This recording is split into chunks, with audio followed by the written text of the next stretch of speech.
Panginoon, alam kong darating ang mga idinadasal ko sa iyo. Panginoon, salamat sa lahat ng mga blessings mo na ibinibigay sa amin. Salamat sa patuloy mong pagbibigay ng pag-aalaga sa amin. Ang araw-araw na kasama ka ay ang araw-araw na alam namin na we will be provided, Lord. Alam po namin ang sitwasyon ngayon ay problemado, pero hindi kami sa sitwasyon namin nakatutok, kundi sa inyo na, Panginoon namin, na kayang magbigay ng mga pangangailangan namin, Lord. Ikaw na laging tumutulong sa amin, Lord.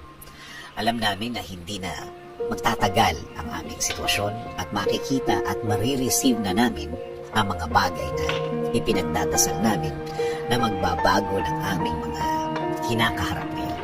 At alam namin, hindi na magtatagal yon, Panginoon. Hindi rin kami padadaya sa aming nakikita, sa mga sinasabi ng iba na hindi na magagawa ng paraan at wala ng solusyon ang aming mga problema. Na ito daw ay mas lalala pa, na ito daw ay mas gagrabe pa, na kahit na daw ano ang gawin namin, ay wala ng pag-asa pang mabago ang mga nasa harapan ko, Panginoon.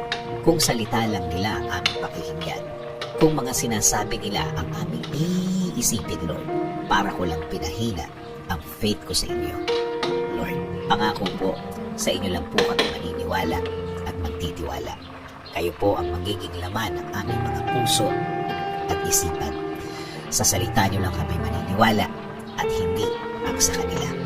Kaya ngayon, Panginoon, ngayon pa lang, salamat na po sa inyong mga naibigay sa amin. Salamat po sa mga provision mo sa amin. Salamat na sa mga biyaya na ibibigay ninyo, Lord.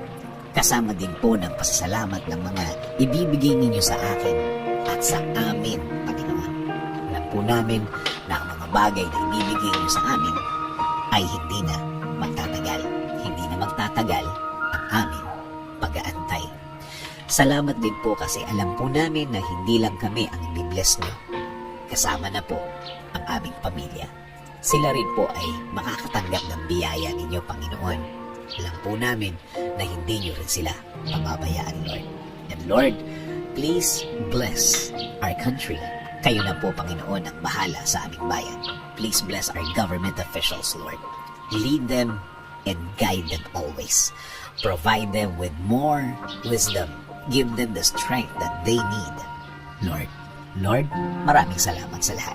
Sa lahat ng inyong ibinigay at ibibigay sa aming sarili, sa aming pamilya, at sa aming bayan. This is our prayer. In Jesus' name,